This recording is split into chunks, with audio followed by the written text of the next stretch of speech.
So here Lord Krishna says, Mamupetya punarjanma dukkhalayama shashvatam napnuvanti mahatmana samsiddhim paramam gatim. After attaining me, the great souls who are yogi in devotion never return to this temporary world, which is full of miseries, because they have attained the highest perfection. So this is what happens to those pure devotees. Mamupetya punarjanma dukkhalayam ashashvatam. Having come to my eternal abode, having obtained perfection in the form of dasya, sakya, vasalya, and madhurya, or samipya or sarupya, they will not take birth in this material world, which is filled with misery, and that birth is temporary, which is eventually supposed to die. Napnuvanti mahatmana samsiddhim paramam gatim. That Mahatma, having obtained paramam gati, samsiddhim, the complete perfection in all its aspects. There are so many perfections in between. Swarga, Sayujya Mukti, Sarishti, Salokya, Samipya, Sarupya in Shantaras. But getting perfection in the form of Dasya, Sakya, Vasalya, and Mardurya in the supremost abode in the house of Yashoda Nandan and Nandanandan. That is Samsiddhim, the complete topmost perfection. That person will not take birth in this material world like a person who is taking birth in this material world like a karmi. So Lord Krishna indirectly says that even though if he has to take birth in the material world, he will take birth along with me. Whenever I take birth in the house of Yashoda in Goloka, they will also take birth as one of my associate in Gokul, and they will take part in my pastimes. And that part is not by their karma. That part is by my own sweet will. I want to have them part of my eternal pastimes. They don't take birth in this material world to go through the miseries of this material world and go through the repeated cycle of birth and death. But they take birth along with me to take part in my pastimes, in my eternal abodes. That is what Lord Krishna indicates in this verse.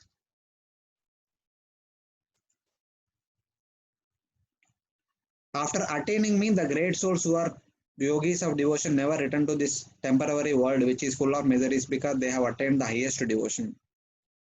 So some devotees might enter into Goloka, some devotees might enter into Vaikunta where Lord Ram is there, Lord Narasimha is there, Lord Hari are there. There also they might serve the Supreme Lord in Dasya, Sakya, Vasalya and Madhurya Rasas. So that is possible. So these are the qualities of the material world and this is the spiritual world, eternal bliss.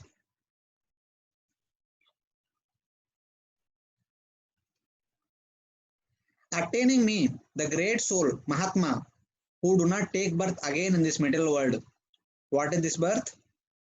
It is filled with many pains, such as staying in the womb of a mother, and after coming out of the womb, going through so many diseases, so many difficulties, etc., mental, physical problems. As soon as one is born, one dies. This birth is not a permanent birth. So, Shashwata, what kind of situation they attain? They enter into spiritual world which is actually permanent or eternal. They do not take birth because they have attained the most excellent refuge. Paramam Samsiddhim, that is me in my Bhagavan feature. Avyakto Akshariti Uktas Tam Ahu Paramam Gatim. That is called the highest goal, which is the unmanifest and eternal in the spiritual abode. What persons attain me? They are very noble-minded and generous person. They are actually Mahatmana. Mahatmanasu Mamparta Daivim Prakriti Mashrita Bhajanti Ananya Manaso Puta Madbhava Magata. This is a verse comes in the 9th chapter of Bhagavad Gita. They are called Mahatmatas. They have taken shelter of my yoga maya and they want to worship me with ananya manaso, with undeviated mind, without any attraction towards Swarga or Sayujya Mukti or Sarishti. They only have intention to serve me in my spiritual abode in Dasya, Sakya, Vasalya or Madhurya. So it is about that kind of devotees.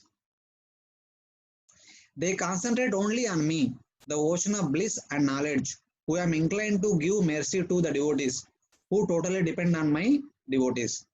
They do not consider such things as Sarishti or Sayujya or Swarga, attaining great powers like mine, and they take me as their life-sustaining medicine. These persons attain me, the highest perfection. This verse declares the superior position of those devotees who are dedicated solely to the Lord, to his other devotees, such as the Sanishtas, who only desire Sayujya or Sarishti Mukti. This verse, the previous verse and this verse actually describe the transcendental position of Ananya Bhaktas in comparison to other variety of devotees who are actually practicing karma, jnana, yoga, who are desiring to go to Swarga or desiring to get Sayujya or Sarishti. But Ananya Bhaktas are actually on the superior position. They only want to enter into Vaikuntha and serve the Supreme Lord in Dasya, Sakya, Vasalya and Madhurya. And there is one small condition. The Sanishta Bhaktas are though basically though are Guni Bhuta Bhakti. They are actually performing Nishkama Karma Yoga, Jnana Yoga, Ashtanga Yoga with little Bhakti. Their desire is to get Sayujya or Sarishti. And in between there are devotees, Karma Mishra Bhaktas, Jnana Mishra Bhaktas and Yoga Mishra Bhaktas. They enter into Vaikuntha, they serve the Supreme Lord in Dasya, Sakya, Vasalya and Madhurya, but in awe and reverence. In Vaikuntha, they also serve the Supreme Lord, but in awe and reverence. But the Ananya Bhaktas, they enter into Goloka or Madhura or Dwaraka or Ayodhya. There they serve the Supreme Lord in intimacy also. There is not much awe and reverence. Their intimacy is overflowing. So that is the prerogative of Ananya Bhaktas. That is indicated in these two verses.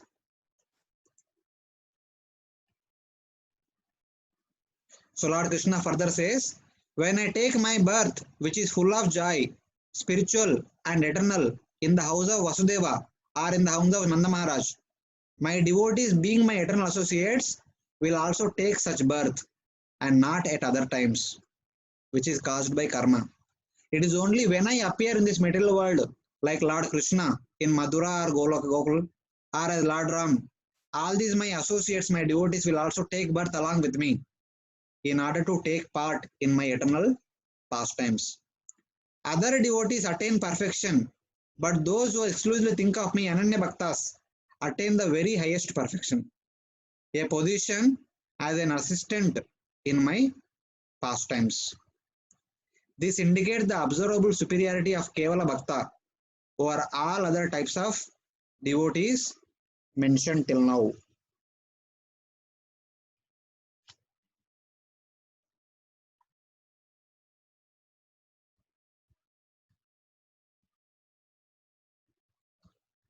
So I think we'll stop here. It is already 11 or 12:15. So this is where Ananya Bhaktas are described. And from verse number 17 to 20, 17 to 19, in three verses, 17, 18, 19, Lord Krishna speaks about those people who does not take shelter of bhakti, who does not perform bhakti, who remains here. What happens to them? Those who take shelter of karma, what happens to them? A small comparison is given. The active qualities of material world are mentioned. And then from verse number 20 to 22, in three verses, the qualities of spiritual world in comparison to the qualities of material world are described. If we want to describe about spiritual world, it should be compared with something which is lesser or lower. So for that reason, Lord Krishna speaks about the qualities of the material world in the next three verses, 17, 18, 19. And then he speaks about the qualities of spiritual world in the next three verses, 20, 21, 22. And this and the remaining portion of the chapter we'll discuss in the next class.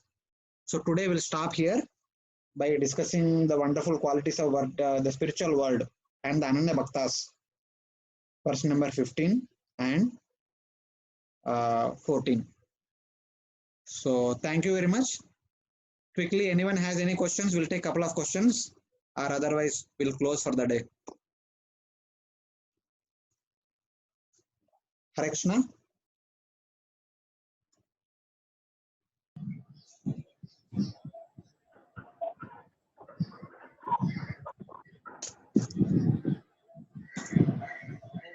Hare Krishna Prabhuji. Yes, Prabhu. In the slides, it is mentioned that when I take my birth, which is full of joy, spiritual and eternal, in the house of Vasudeva, my devotees, being my eternal associate, will also take such birth, and not other times caused by karma. What that exactly means? See, once when Jiva goes to spiritual world, he is supposed to stay in the spiritual world always. But Lord says that whenever I come to meet, by taking birth in the house of Vasudeva as Lord Krishna, or taking birth in the house of Dasharath Maharaj as Lord Ram, my devotees in the spiritual world, my eternal associates in the spiritual world who have come to spiritual world, they will also take birth along with me in order to take part in my pastimes. So when Lord Krishna was born, there are so many of his intimate devotees are also took birth. Na? Radharani was born, Lalita, Vishaka, Nanda Maharaj, Vasudeva, Devaki, Yashoda, they were all born. They were all eternal associates in the spiritual world. So their birth is not by karma. Yesterday Lord Krishna comes here, his eternal associate also comes here to take part in the pastimes. That is what is indicated here.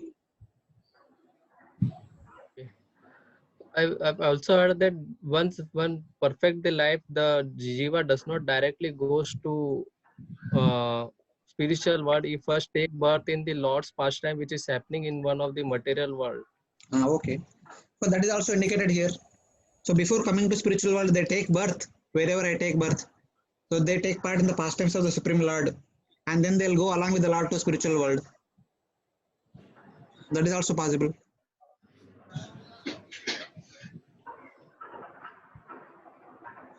Okay.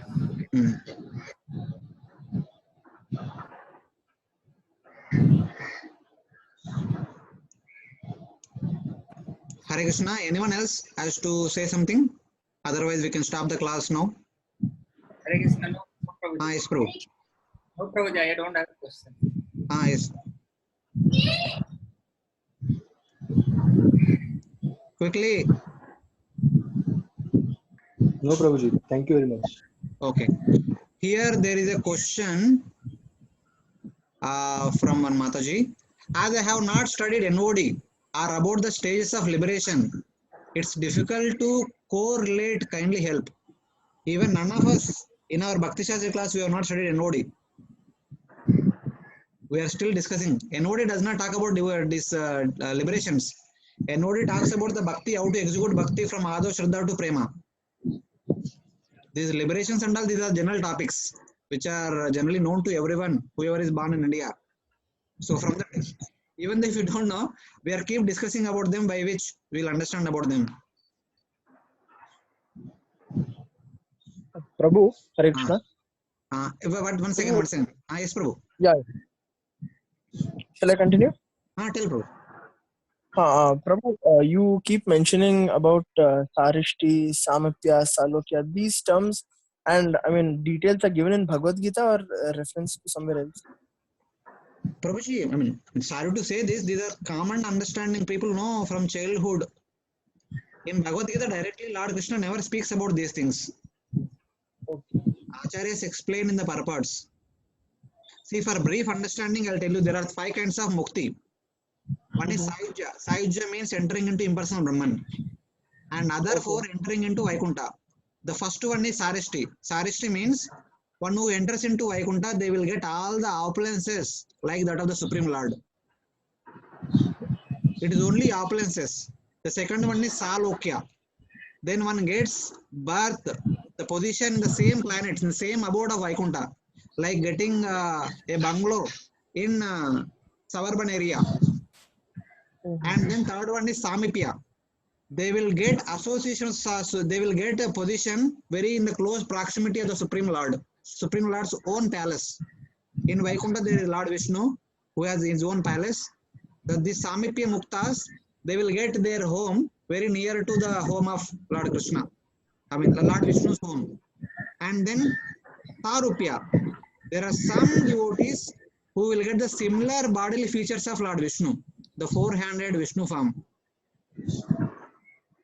So these are the 5 different variety of liberations: Saijya, Sarishti, Salokya, Samipya, and Sarupya. And these are all.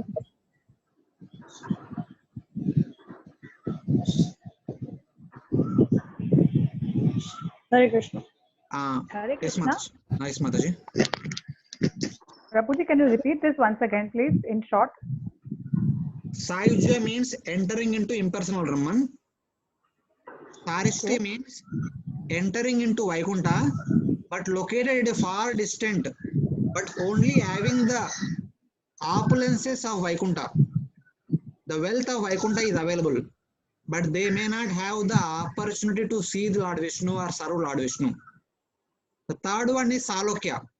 They get the opulences and also the residence in the same location where Lord Vishnu stays, but at a distance. And the next one is Samipya.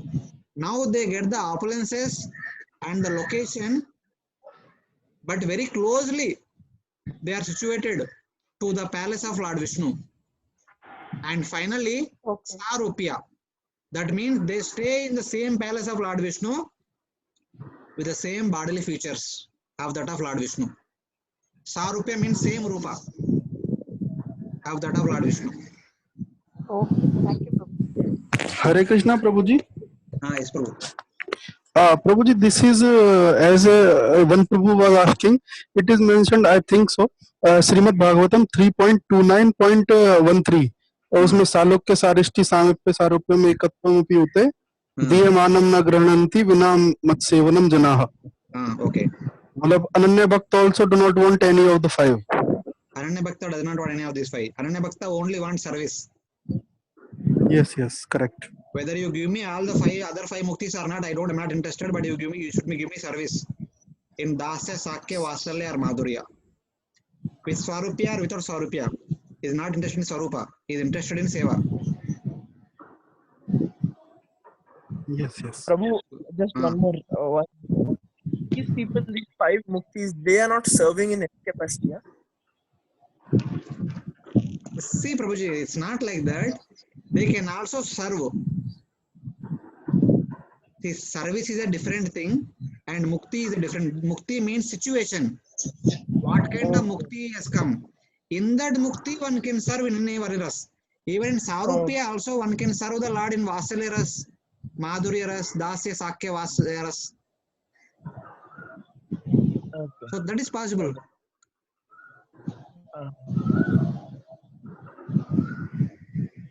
Hare Krishna. Yes, Mataji. Prabhuji, in this other devotees, we can consider this 4 Sukritinas as other devotees who are Artha Artharthi, Jnani and Jigyasa. These will come in other devotees who attain perfection, that is Sarupya, but whatever is available in Vaikuntha, right? And it is different from, and the 4 Kumaras, what we discussed, the Shantarati also come in that world. Yes. That's the difference, no, Prabhuji? See, I will tell The you once direct again. service and indirect service that you mentioned earlier. Yeah. Once again, I will repeat. Artho Jignasu Artharthi. Artho means getting rid of miseries. Artharthi means getting wealth. The term itself is indicative of this thing. So they generally get Sarishti Mukti or Salokya Mukti. Because they want wealth, na? So Lord gives the wealth in the Vaikuntha. Not only in the material world, he gives wealth in Vaikuntha. Okay? Yeah. Next person is Moksha Kami. Jara Marana Mokshaya Mam Ashritantate. He also wants Mukti only. He does not want Seva. So he will also get Sarishti or Salokya.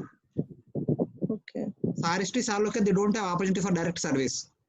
And now third person, Jnani, Jnana Mishra Bhakta. He wants to know about the Lord in more detailed way. And this person will get Sarishti, Salokya, Samipya, and Sarupya also. And he will also get the opportunity to serve the Supreme Lord, mostly in Shantaras.